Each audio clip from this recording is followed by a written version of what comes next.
Assalamualaikum warahmatullahi wabarakatuh. Jumpa kembali bersama saya Muhammad Arif Amiruddin, ZLTC. Baiklah, pada kesempatan kali ini saya akan memberikan sebuah tutorial yang akan berkelanjutan, insyaallah. Ya, tutorial mengenai penggunaan program etap untuk pemula. Ya, etap yang kita gunakan adalah etap versi 17, ya, di mana kita akan memulai langkah-langkah untuk memodelkan dengan program etap ini, ya. Dan kami menghimbau selalu gunakan produk yang original, ya. Baik, begitu kita awal membuka program etap, ya, kita akan disodorkan dengan layar blank seperti ini, ya. Dan kita banyak sekali button-button yang ada di program etap ini, ya. Dan tidak semua button itu akan kita pergunakan, ya. Pada project-project tertentu tidak seluruhnya itu digunakan, ya.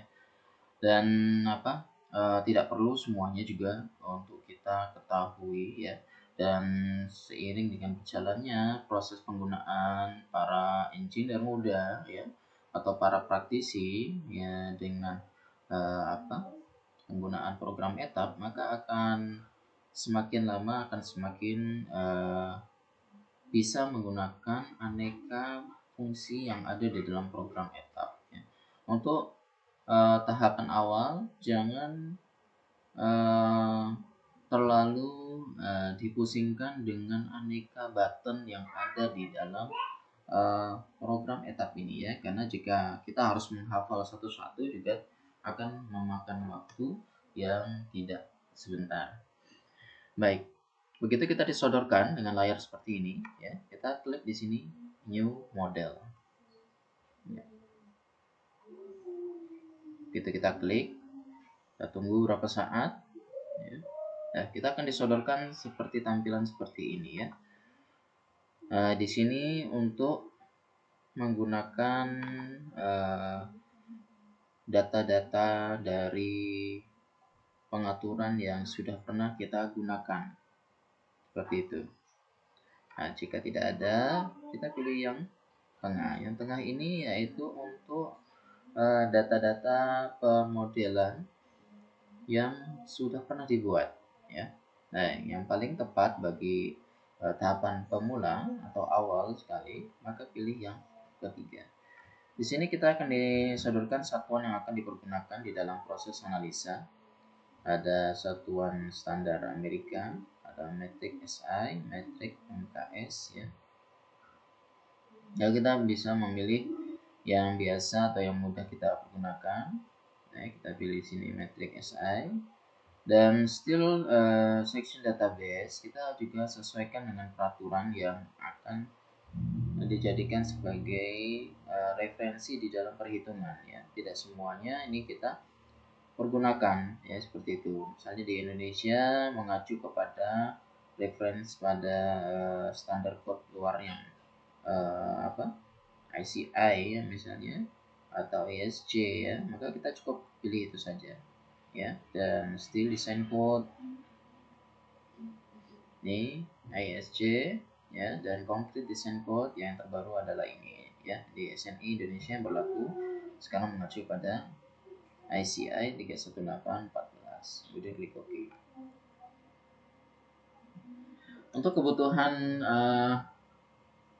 misalnya untuk elemen struktur yang berbeda berjaringan, atau misalnya dengan kita ingin memperhitungkan sebuah platform di area lepas pantai atau kilang minyak, ya, yang biasa menggunakan material-material yang tidak standar yang umum digunakan di dunia konstruksi, maka tadi di sebelum tampilan ini, ya, kita harus ubah dan pilih manakah standar code yang digunakan pada desain bangunan yang akan dimodelkan, ya, seperti bangunan lepas pantai, ya, mengacu kepada standar Jepang misalnya untuk materialnya, maka kita harus ganti hal itu, ya.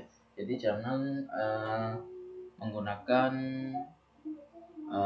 standar code yang berbeda kalau materialnya berasal dari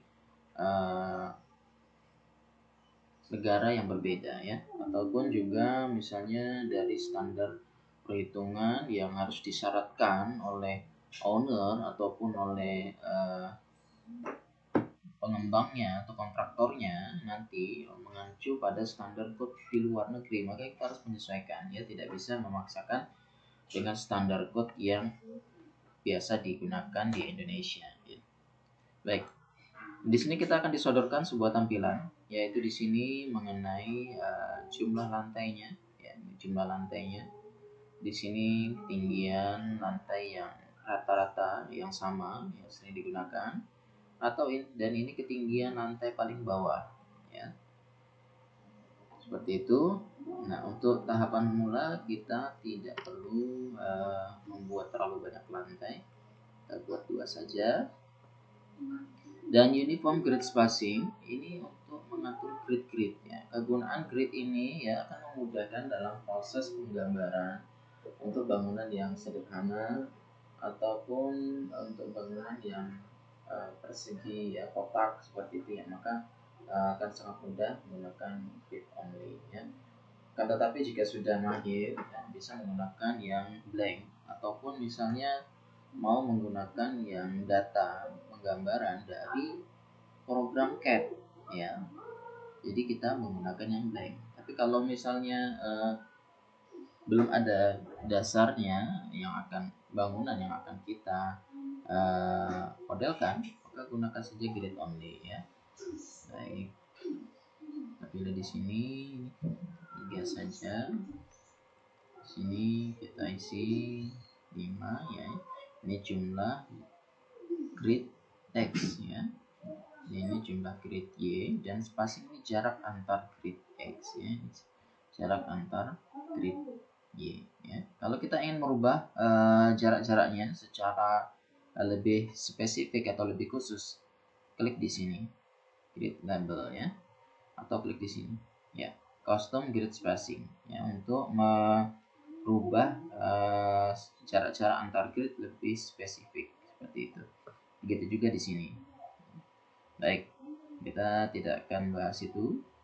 Kita gunakan grid only di sini dan klik OK. Tunggu beberapa saat.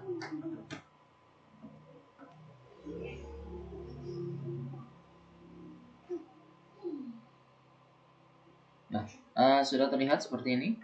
Ya, oke. Di sini adalah model Explorer, di mana kita bisa melihat setiap input yang kita masukkan. Ya. Seperti itu. Ini juga termasuk tampilan yang bagus dan revolusioner ya.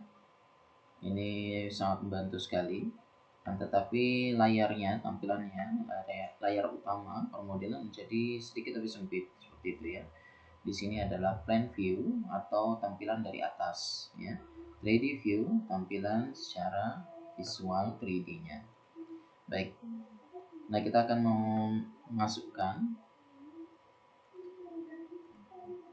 sekarang kita akan memasukkan mutu-mutu material yang akan digunakan sebagai desain ya, desainer. Baik. Klik pertama, klik define material properties.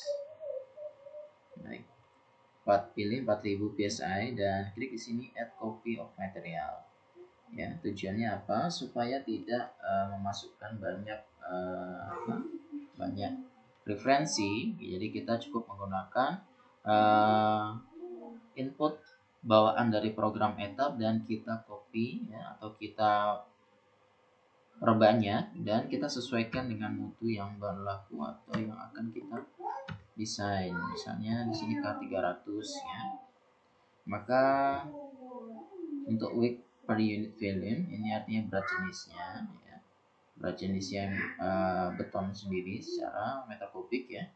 Dan ini adalah modulus of elasticity ya, nanti harus dirubah sesuai dengan mutu beton yang digunakan. Baik, di sini kita klik ya, kita klik dan kita masukkan di sini 300 dikali 0,083 ya. 0,083 adalah nilai konversi dari K300 ya. K300 itu hasil dari pengujian beton kotak ya. kubus seperti itu dirubah menjadi hasil pengujian beton silinder ya, karena satuannya MPa seperti itu ya, 24,9. Kemudian klik OK ya. Maka kita rubah di modulus of elasticity-nya dengan input yang tadi 24,9 pangkat 0,5 tutup kurung. Baik, kemudian sudah jadi modulus of elasticity-nya, kemudian klik OK. Baik, di sini sudah terlihat, sudah muncul K300. Baik, jadi kita sudah menginput bagaimana memulai permodelan, bagaimana kita menginput sebuah grid-grid untuk dasar dari permodelan, dan juga sudah menginput yaitu mutu elemen yang akan digunakan di dalam permodelan. Ya, terima kasih untuk video tutorial pengenalan program ETAP sesi ini. Saya cukupkan, semoga dapat bermanfaat. Assalamualaikum warahmatullahi wabarakatuh.